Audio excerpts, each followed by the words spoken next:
నమస్తే. శ్రీ గురుభ్యో నమ. శ్రీమాత్రే నమ. ఆదిత్యాయ చ సోమాయ మంగళాయ బుధాయ గురు శుక్ర శనిభ్యే రాహవే కేతవే నమ.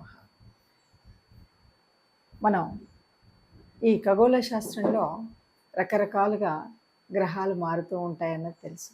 అయితే జ్యోతిష్యానికి వచ్చేసరికి మనందరం కూడా ఎప్పటికప్పుడు మన యొక్క స్థితిగతుల్ని తెలుసుకోవడం, మనం రాసే మార్పుల వల్ల, గ్రహ మార్పుల వల్ల రాసుల్లో జరిగేటువంటి మార్పులు చేర్పులు ఏముంటాయో అది మనం తెలుసుకుంటాం. ఇంతకీ ఈ గ్రహమాలిక యోగం ఎప్పటి నుండి ఎప్పటి వరకు అంటే ఇప్పుడు 2024 ఆగస్టు 27వ తారీఖు నుండి, ఆగస్టు 27 నుండి సెప్టెంబర్ 4 అంటే దాదాపు కేవలం 9 రోజులు మాత్రమే ఈ గ్రహమాలిక యోగం కనబడుతుంది.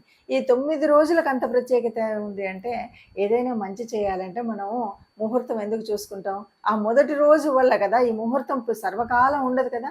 ముహూర్తం మంచిదైతే తర్వాత చేసే పనులన్నీ మనకు శుభంగా వర్ధిల్లుతాయి. అందుకని ఈ 9 రోజుల కాలంలో ఈ గ్రహయోగము అనేటువంటిది, ఈ యోగం ఉంది కదా, ఈ గ్రహమాలిక యోగం యొక్క ఫలాలు మనకు సిద్ధించాలంటే మనం చేయాల్సినవి అంటే ఈ రకంగా మనం ఎలా వడిసి పట్టుకోవాలి అనేటువంటిది మనం ఆలోచించాలి. జ్యోతిష శాస్త్రంలో మనం ఎప్పుడూ కూడా మన యొక్క రాబోయే స్థితిగతులను తెలుసుకోవడం అనేటువంటిది జన్మకుండలి ద్వారా మనం చేసేటువంటి పని.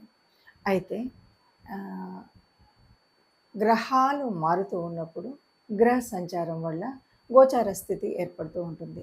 ఆ గోచారం వల్ల ఒక్కొక్కసారి ఒక్కొక్క రకమైనటువంటి యోగాలు ఏర్పడుతుంటాయి, అవయోగాలు ఏర్పడుతుంటాయి. ఈ యోగాలు అనేటువంటివి అందరికీ తెలియవచ్చు, తెలియకపోవచ్చు. కానీ మనకు పరాశర సంహితలో కనబడేటువంటివి ఇలా మార్పులు చెందినప్పుడు అనేక గ్రహాల యొక్క కలయికల వల్ల, వాటి వల్ల దాదాపు 100కు పైచిలుకు యోగాలు అనేవి ఉన్నాయి. వీటిని తెలుసుకొని వీటి వల్ల మనకు ఏ రకమైన ఉపయోగం ఉంది, వీటిని ఎలా మనం ఈ సమయంలో ఏ రకమైన పనులు చేస్తే మనకు అది కలిసి వస్తుంది అనేటువంటిది తెలుసుకోవడం అనేది ముఖ్యం. అయితే ఇప్పుడు ప్రస్తుతం గోచారంలో అంటే చాలా తొందరలో ఖగోళంలో ఒక గొప్ప మార్పు అయితే జరగబోతుంది. ఆ మార్పు ఏమిటి అంటే, గ్రహాలన్నీ దాదాపుగా గ్రహాలు ఒక వరుసలో నిలబడుతున్నాయి. ఈ వరుసలో ఉండడం అంటే మనకి ఎలా కనపడుతుందంటే, ఒక పూలన్నీ కలిపి కడితే వచ్చేటువంటి మాలలాగా ఉంటుంది. అందుకని దీన్ని మాలికా యోగము అంటారు. అంటే గ్రహాలన్నీ ఒక మాలలాగా కడితే ఎలా ఉంటాయో అలా ఒక వరుసలో ఉండడాన్ని గ్రహమాలికా యోగం అంటారు.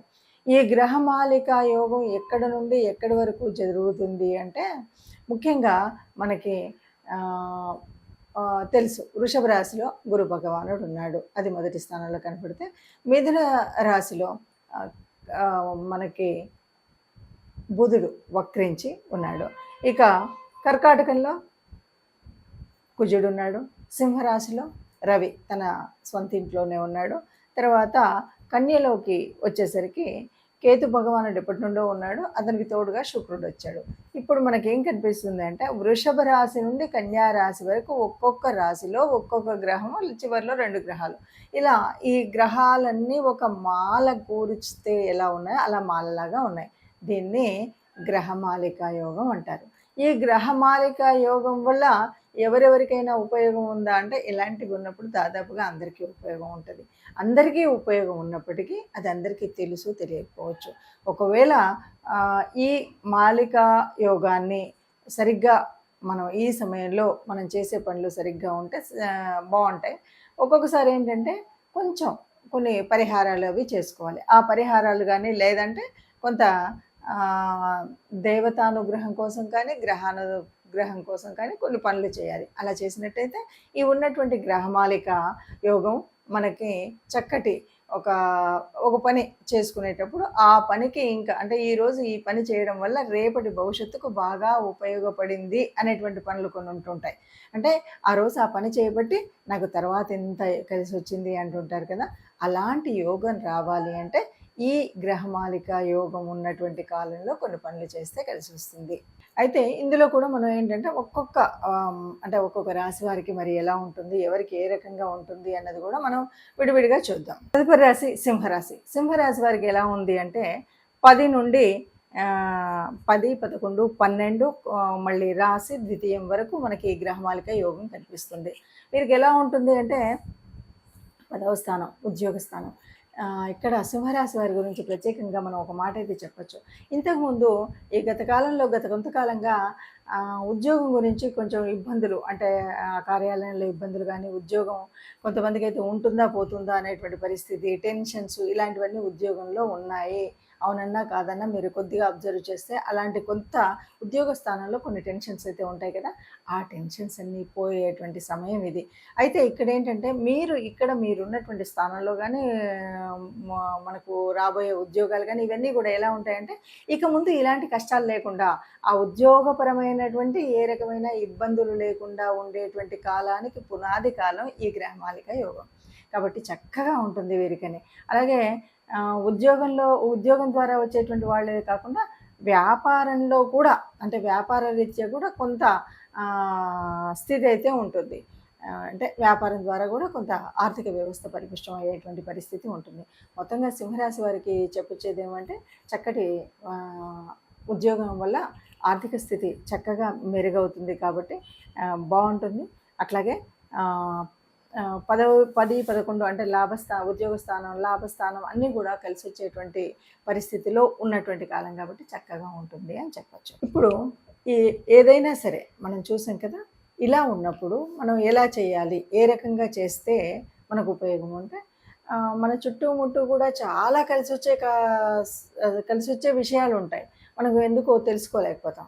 ఇప్పుడు మనం తెలుసుకున్న దాన్ని బట్టి ఇప్పుడు గ్రహమాలిక యోగం ఉంది కాబట్టి మనం ఈ పని చేస్తే బాగుంటుంది, ఈ పని వల్ల మనకి ఇలాగ ఉంటుంది అంటే ఈ గ్రహమాలిక యోగం నేనున్నటువంటి నా రాశి నుండి ఎన్నో స్థానంలో ఉంది, 5వ స్థానంలో ఉంది, 6వ స్థానంలో జరుగుతుంది, 7 నుండి 9 ఇలాగా మనకి తెలుస్తుంది. కాబట్టి ఇలా తెలిసినప్పుడు ఈ గ్రహాలు ఈ రాసులలో ఉన్నప్పుడు మనకి ఈ గ్రహాల వల్ల కలిగేటువంటి ఉపయోగమైనటువంటి పనులు ఏమున్నాయి, దాన్ని మనం ఏం చేయొచ్చు, ఏం చేస్తే జీవితంలో ఇక సుస్థిరంగా ఉండడానికి కొంత మంచి జరిగేటువంటి అవకాశం అయితే ఉంటుంది. అయితే ఏదైనా సరే అన్ని గ్రహాలు అందరికీ యోగించవు కదా, అందరికీ ఇదేమో మనం జన్మకుండల్లో చూసుకునేటువంటిది కాదు కదా, గోచారంలో చూస్తున్నప్పటికీ మరి అన్ని గ్రహాలు యోగించే గ్రహాలు ఏవి ఉన్నాయి, యోగించే గ్రహాలు ఏవి ఉన్నాయి అనేది ఒక సంశయం అయితే ఉంటుంది కదా. ఎప్పుడూ కూడా అన్ని గ్రహాలు యోగించినప్పుడు మరి ఈ యోగించనివి కూడా ఉండి గ్రహమాలికలో ఉంటే ఏమవుతుంది, అలాంటప్పుడు మనం చేయాల్సినటువంటి పరిహారం ఏదైనా ఉందా అంటే తప్పకుండా మనం చేయాల్సిన అతి ముఖ్యమైనటువంటి పరిహారం మొట్టమొదటిది ఏంటి అంటే మనం తప్పనిసరిగా నవగ్రహ మండపానికి వెళ్ళాల్సిందే. నవగ్రహ మండపానికి వెళ్ళి ఇక్కడ మరి చూడండి తెలియకుండానే ఈ గ్రహమాలికలు ఎవరెవరు ఉన్నారు, గురు భగవానుడు ఉన్నాడు, చివర శుక్రుడు ఉన్నాడు. అంటే గురు శుక్రులు అనగానే మనకు ఎన్నో రకాల పుణ్యాలను ఇచ్చేటువంటి గ్రహాలు ఈ రెండు. ఈ ఇద్దరి మధ్యలో మిగతా గ్రహాలు ఉన్నాయి కాబట్టి దాదాపు మంచినిచ్చేటువంటి వాళ్ళే. కానీ కొన్నిసార్లు మనకు యోగించినటువంటి పరిస్థితి ఉంటే కూడా మనం ఆ ప్రాప్తాన్ని పొందాలి అంటే మనం మన గురువు భగవానుడు మొదలు బుధుడు వక్రించి ఉన్నాడు ఆయన, తర్వాత కుజుడు, రవి, శుక్రుడు, కేతు భగవానుడు వీళ్ళందరూ ఉన్నారు. వీళ్ళందరినీ ప్రార్థించాలన్నమాట.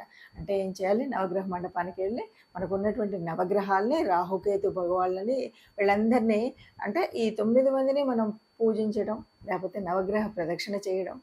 ఇది మరి ఈ జరుగుతున్నటువంటి కాలం అంటే మనకి ఆగస్ట్ చాలా ఇది తక్కువ కాలం, అతి తక్కువ కాలం అయినప్పటికీ కూడా అంటే ఆగస్టు 27న మొదలయ్యి ఇది దాదాపు సెప్టెంబరు 4 వరకే. అంటే మనం చూస్తే కనుక దాదాపు 9 రోజులు కూడా లేనటువంటి సమయం ఇది. అంత ఉపయోగం అంటే తప్పకుండా ఈ నవగ్రహాలు మనకు కలిసి వస్తే ఈ 9 రోజులు యొక్క ఈ గ్రహమాలిక యోగం వల్ల మనకు జీవితకాలంలో మంచి జరిగేటువంటిది చాలా ఉంటుంది. అందువల్ల ఒకటి నవగ్రహ ఆరాధన. ఇక రెండవది విష్ణు భగవానుడి ప్రార్థన. అంటే ఏ రూపమైనా పర్వాలేదు, విష్ణు సహస్రం వింటామా, విష్ణుమూర్తి గుడికి వెళుతామా, విష్ణువుకు సంబంధించినటువంటి కార్యక్రమాలు చేస్తామా, రామావతారం అవ్వనివ్వండి, కృష్ణుడి అవతారం అవ్వనివ్వండి, విష్ణు సంబంధితమైనటువంటి ఏ రూపమైనా సరే విష్ణు ఆరాధన చేయడం. ఇక మూడవది గోమాత, గోశాల. ఈ 2 గోశాలలో సేవ చేయడం, గోమాతకి గ్రాసం అందించడం, ఇలాగా గోమాతకు సంబంధించినటువంటి ఏదైనా పూజ చేస్తాము, గోమాతకు సంబంధించిన లేకపోతే గ్రాసం ఇవ్వడంతో పాటు కొన్నిసార్లు గోమాతలను ఎవరికైనా మనం పెంచే వాళ్ళకి ఇవ్వడం ఇలాంటివి ఉంటాయి కదా. ఇవి ఏవైనా చేయొచ్చు. అంటే మొత్తంగా మనం చేయాల్సిన పరిహారంలో 1 నవగ్రహ ఆరాధన, 2 విష్ణు ఆరాధన, 3 గోమాత ఆరాధన. ఈ 3 చేసినట్టయితే ఎవరికీ కూడా అనుకూలించిన గ్రహాలు ఈ గ్రహమాలలో ఉన్నప్పటికి కూడా ఇది బాగా యోగించే స్థితి అయితే ఉంటుంది. ఈ ఈ సమయం ఈ 9 రోజుల్లో అందరికీ మంచి జరగాలని కోరుకుందాం. అందరికీ కూడా ఈ యోగము ప్రతిఫలించేలాగా చైతన్యవంతంగా వీరి దీంట్లో ఉండాలని కోరుకుందాం. అందరూ బాగుండాలి, అందులో మనం ఉండాలి. సర్వే జనా సుఖినో భవంతు.